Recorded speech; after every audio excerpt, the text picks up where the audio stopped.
Welcome to public TV news బులెటిన్ల ముందుగా headlines. ఒకే ఈతలో 7 మేకపిల్లలు.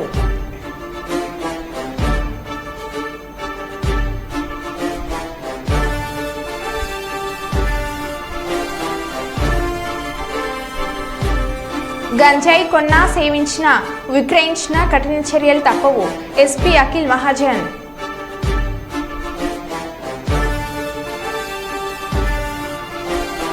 తుఫాను బీభత్సానికి కారుపై పడ్డ విద్యుత్ స్తంభం.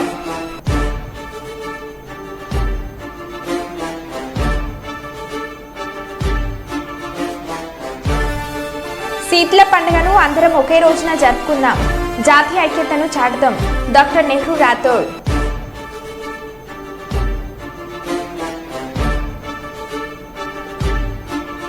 కుప్పంలో టీడీపీ ఫ్లెక్సీలు చించివేత.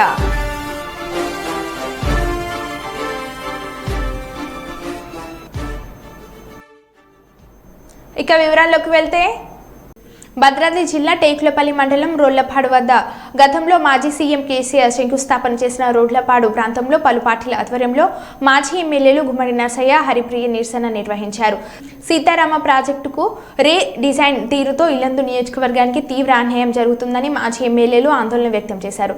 మాజీ ఎమ్మెల్యే గుమ్మడి నర్సయ్య మాట్లాడుతూ, గతంలో కేసీఆర్ శంకుస్థాపన చేసిన రోళ్లపాడు వద్ద బ్యాలెన్స్ రిజర్వాయర్ నిర్మించాలని ఇల్లందు నియోజకవర్గానికి గోదావరి జిల్లాలో తీసుకురాకుండా వైర నియోజకవర్గం జూలూరుపాడు, చంద్రుగొండ, సుజాత నగర్, సత్తుపల్లి, ఎన్కూరు ప్రాంతాలకు జిల్లాలు తరలించేలా చేస్తున్నారని ఆవేదన వ్యక్తం చేశారు. సమస్యలపై అన్ని పార్టీలతో కలిసి సీఎంని కలుస్తామని, ఇల్లందు నియోజకవర్గానికి అన్యాయం జరిగితే అన్ని పార్టీలతో కలిసి ఐక్యంగా ఉద్యమిస్తామని అన్నారు.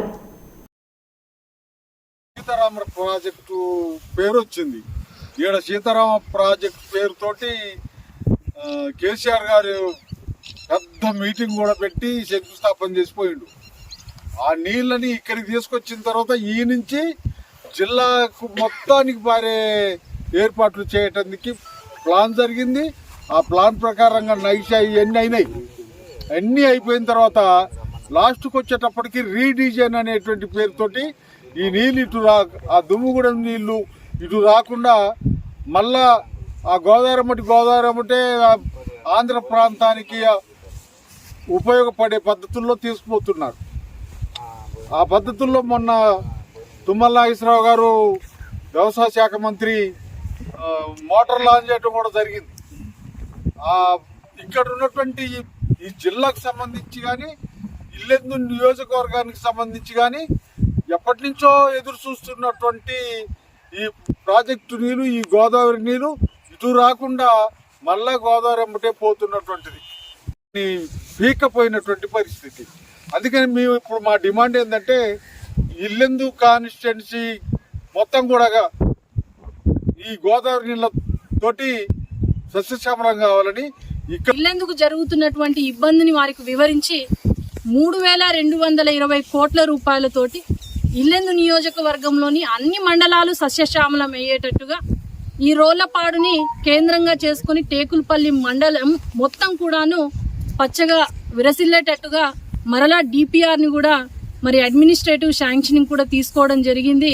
ఫైల్ అంతా కూడా 3220 కోట్ల రూపాయల ఫైలు మరి ఫైనాన్స్ దగ్గర పెండింగ్ ఉండే ఈ లోపల ఎలక్షన్స్ వచ్చినాయి. ఈనాడు కూడా మరలా ఇల్లెందుకు అన్యాయం చేయడానికి మరలా అదే మంత్రి గారు, ఇప్పుడు 3 మంత్రులు ఉన్నారు, మరలా ఇక్కడ ఉన్నటువంటి అదే ఎమ్మెల్యే కోరం కనకయ్య గారు ఉన్నారు. మరొక్కసారి ఇల్లెందు నియోజకవర్గ ప్రజలకు, ఇల్లెందు నియోజకవర్గ ప్రాంతానికి మరలా అన్యాయం చేయబోతున్నారు. ఎట్టి పరిస్థితిలో ఇది సహించబోయేది లేదు.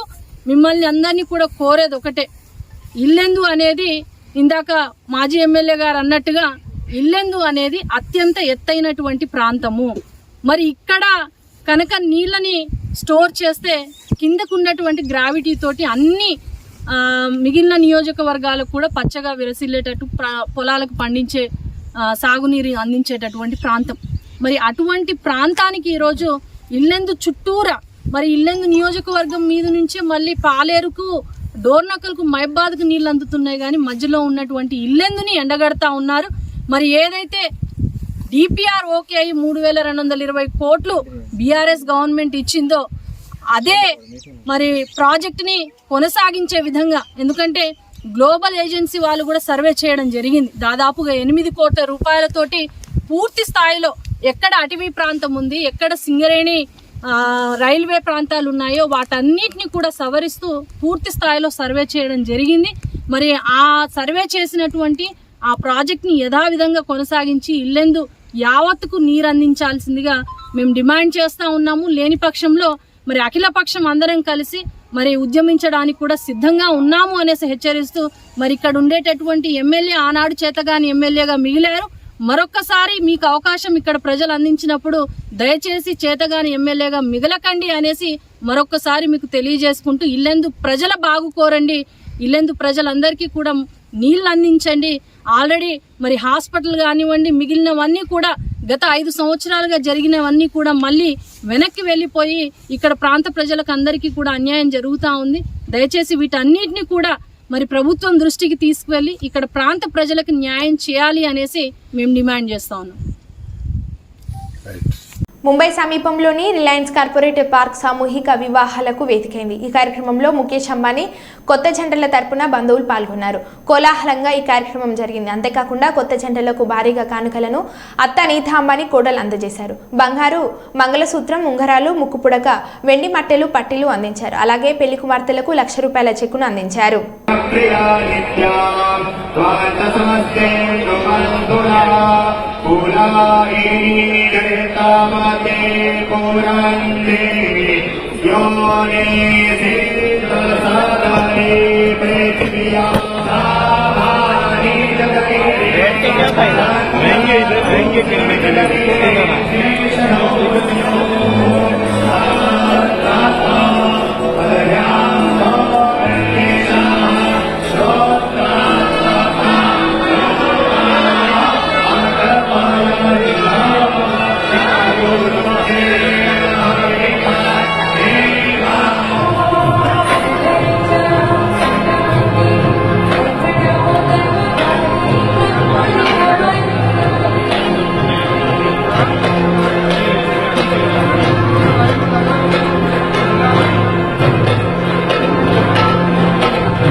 सब नव विवाहित जोड़ियों को देखकर, ये सब नव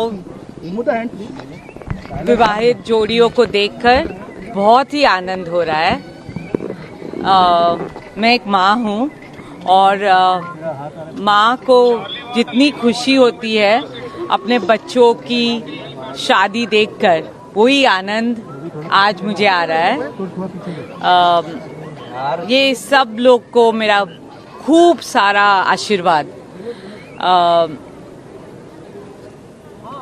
अभी आज से हमारे बच्चे अनंत और राधिका के शुभ लग्न की सब उत्सवें शुरू हो रहे हैं और ये शुभ कार्य करने के लिए ఇటీవల ముఖ్యమంత్రి చంద్రబాబు నాయుడు కుప్పంలో పర్యటించిన నేపథ్యంలో టీడీపీ నేతలు ఫ్లెక్సీలు ఏర్పాటు చేశారు.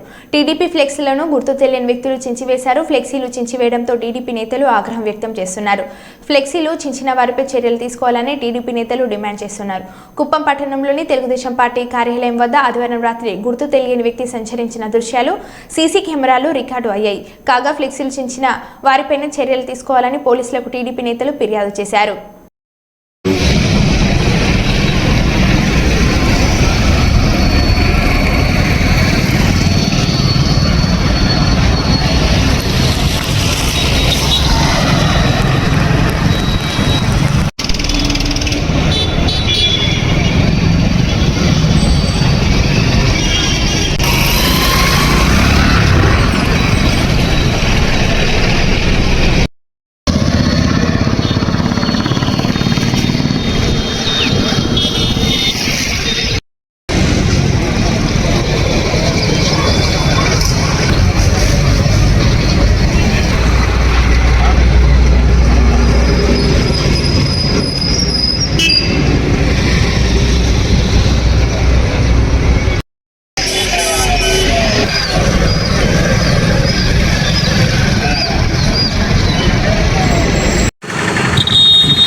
రాజన్న సిరిసిల్ల జిల్లా వేములవాడ పోలీస్ స్టేషన్లో జిల్లా ఎస్పీ అఖిల్ మహాజన్ మీడియా సమావేశం నిర్వహించారు. ఈ నెల 1వ తేదీ నాడు వేములవాడ బస్టాండ్ పరిధిలో సుమారు 14 కిలోల నిషేధిత గంజాయిని తరలిస్తున్న ఒడిశా రాష్ట్రానికి చెందిన పూర్తి బీర్షా అను నిందితుడిని అరెస్ట్ చేసి ఈరోజు మీడియా సమక్షంలో చూపుతూ రిమాండ్కి తరలించారు. ఎస్పీ మీడియాను ఉద్దేశించి మాట్లాడుతూ జిల్లాలో గంజాయి నిర్మూలనకు పటిష్ట చర్యలు తీసుకోవడం జరుగుతుందని, గంజాయి నిర్మూలనలో ప్రతి ఒక్కరూ భాగస్వామ్యం కావాలని, గంజాయి కొన్నా, సేవించినా, రవాణా చేసినా, విక్రయించినా కఠిన చర్యలు తప్పవని ఈ సందర్భంగా ఎస్పీ హెచ్చరించారు.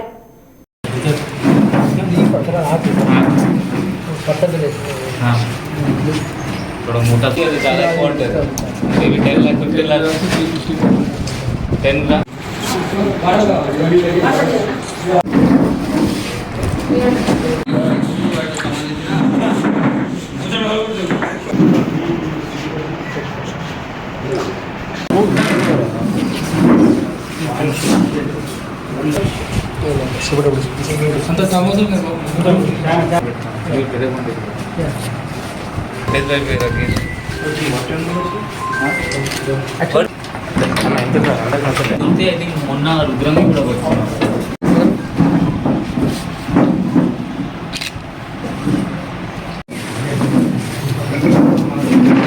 మాస్క్ తీసుకొని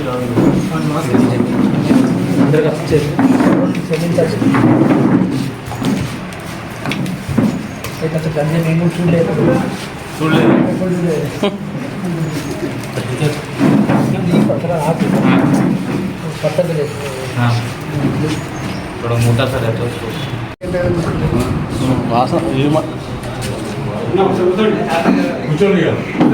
అక్యూజ్డ్ పూర్తి బిర్షా ఇతను మయూర్భంజ్ డిస్ట్రిక్ట్ ఒడిశా స్టేట్ చెందిన అతను. ఇతనికి ఇక్కడ మనం పట్టుకున్నాము, మన ఇన్ఫర్మేషన్ బట్టి పట్టుకున్నాము చక్కెపల్లి చౌరస్తా దగ్గర. ఇతను చెకింగ్ చేస్తే మనకి దాదాపు 14.59 kgs ganja worth 3 lakh rupees దొరికింది ఇతని దగ్గర. ఇతనికి మొత్తం ఇంటరోగేషన్ చేస్తే ఇతను ఆల్రెడీ ఛత్తీస్గఢ్ పోలీస్లో 2016లో రిమాండ్ అయ్యారు. ఇక్కడ మన జనరల్గా కూడా 2 సార్లు ఇంతకుముందు వచ్చారు. దానిలో ఇతను గ్రెనైట్ ఫ్యాక్టరీలో పని చేసిన వాళ్ళు, లేబర్ వర్క్ చేసిన వాళ్ళు, వేరే స్టేట్ వాళ్ళు ఉంటారు, వాళ్ళకి ఇతను అమ్ముతారు. ఇక్కడ వచ్చి చిన్న చిన్న బ్యాగ్స్ చేసి చిన్నది హాఫ్ ఒక ప్యాకెట్కి హాఫ్ చేసి వాళ్ళకి అమ్ముతారు. ఆ గాంజాయి అలవాటు అంటే వీళ్ళకి ఫస్ట్ అలవాటు ఇస్తారు, కొంచెం ఫ్రీగా ఇచ్చి, దాని తర్వాత వాళ్ళు అలవాటు అయిన తర్వాత వీళ్ళు ఇతనికి అడుగుతారు. అదే ఇన్ఫర్మేషన్లో ఇతనికి పట్టుకున్నాము మనం.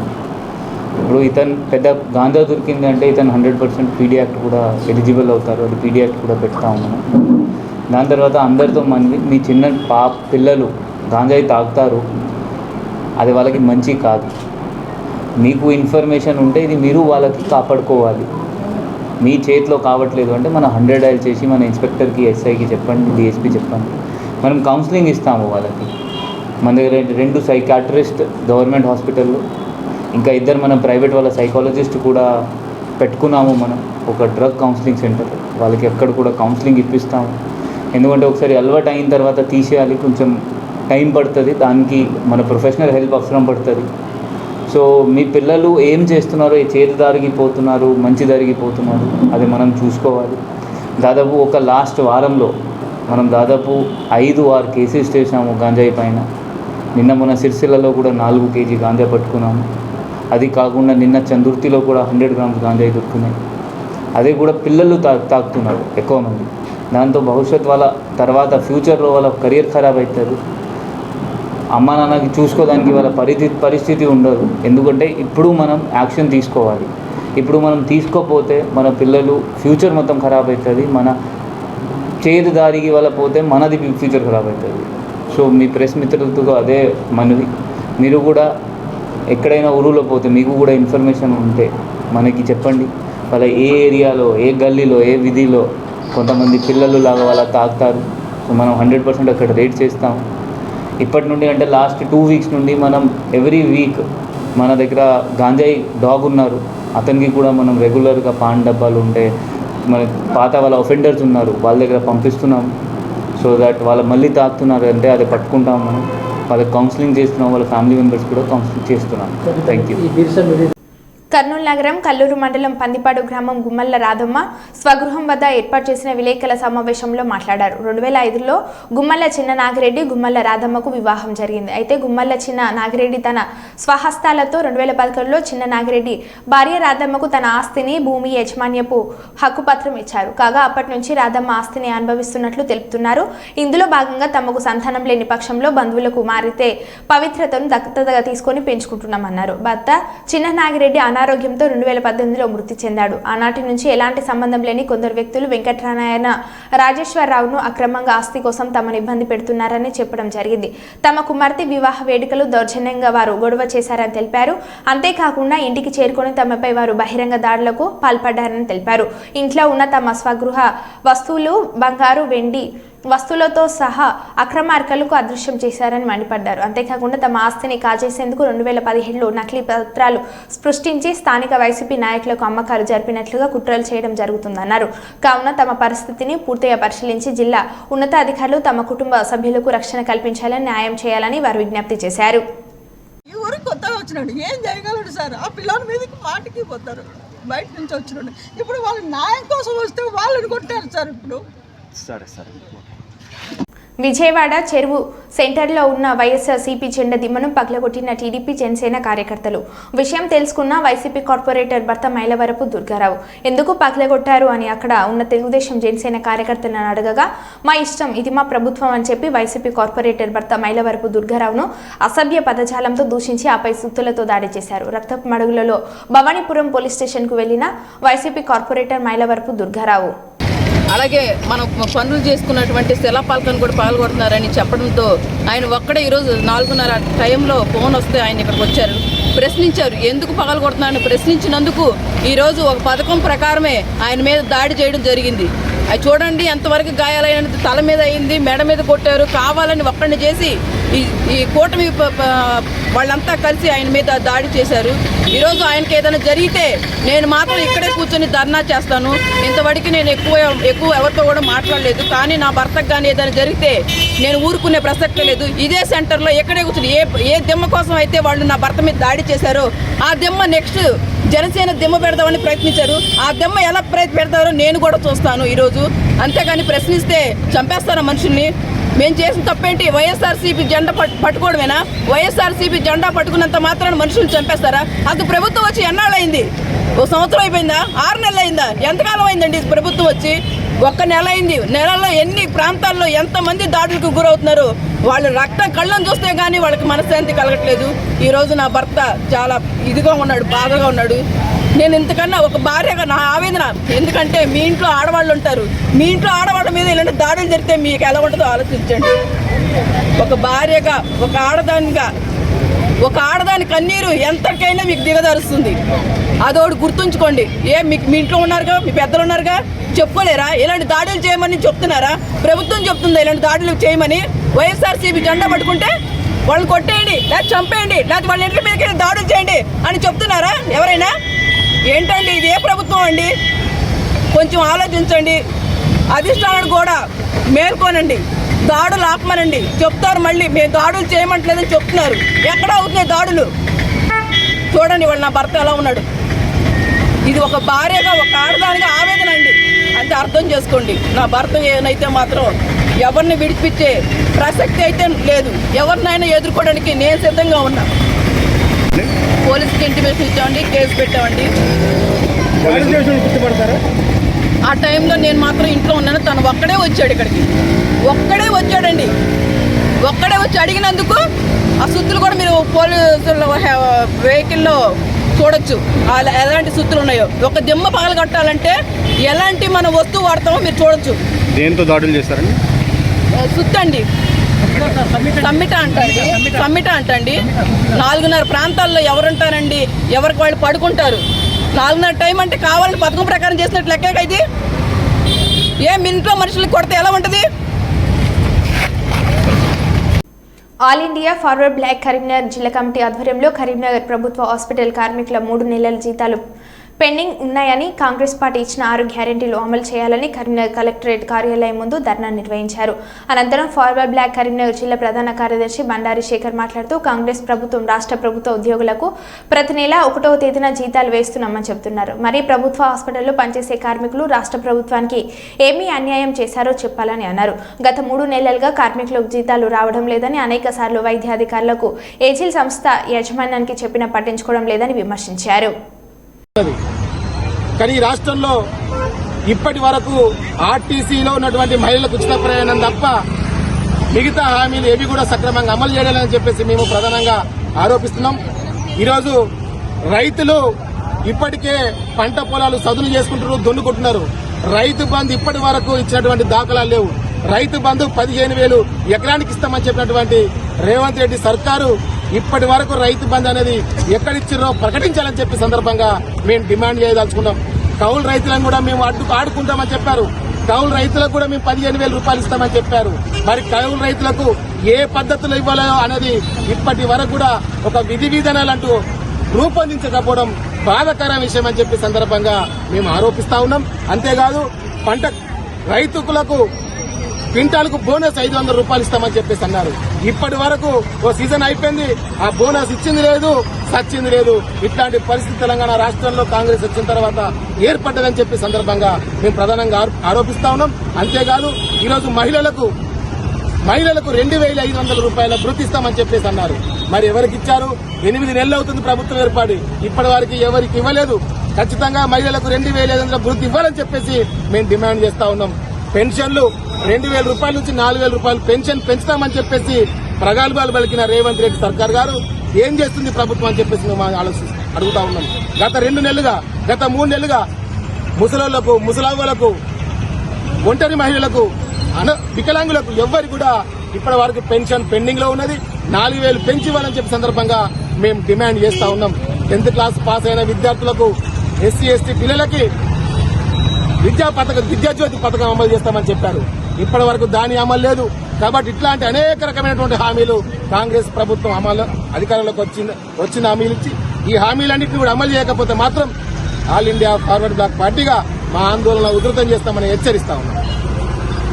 గాలివానల బీభత్సవానికి నేల కురిగిన బ్రిడ్జి. టేకుమట్ల మండలం గర్మిల్లపల్లి, మహముత్తార మండలం ఓడేడు గ్రామాల మధ్య మానేరు నిర్మాణంలో ఉన్న బ్రిడ్జి గడ్డల్లో గాలివాన బీభత్సవానికి 2వసారి నేల కూలాయి.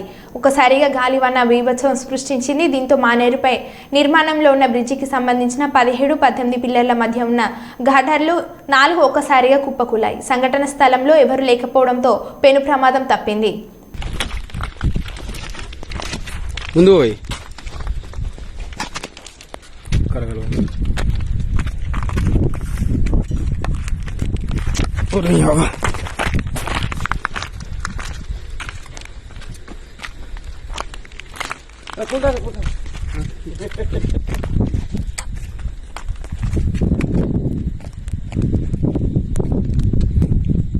కారుపై పడ్డ విద్యుత్ స్తంభం. రాజస్థాన్లోని శ్రీ గంగానగర్ జిల్లాలో మంగళవారం తుఫాను బీభత్సం సృష్టించింది. రోడ్డుపై వెళ్తున్న కారుపై అకస్మాత్తుగా ఒక విద్యుత్ స్తంభం పడింది. అదృష్టవశాత్తు కారులో ఉన్న వారంతా క్షేమంగా బయటపడ్డారు.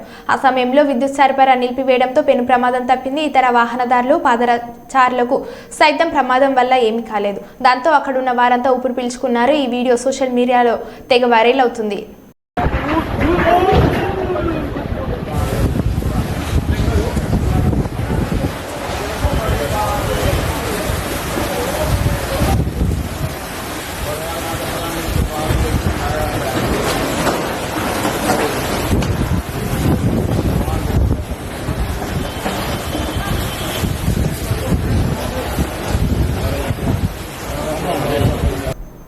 మరో బులెటిన్లో మళ్ళీ కలుద్దాం. Stay tuned.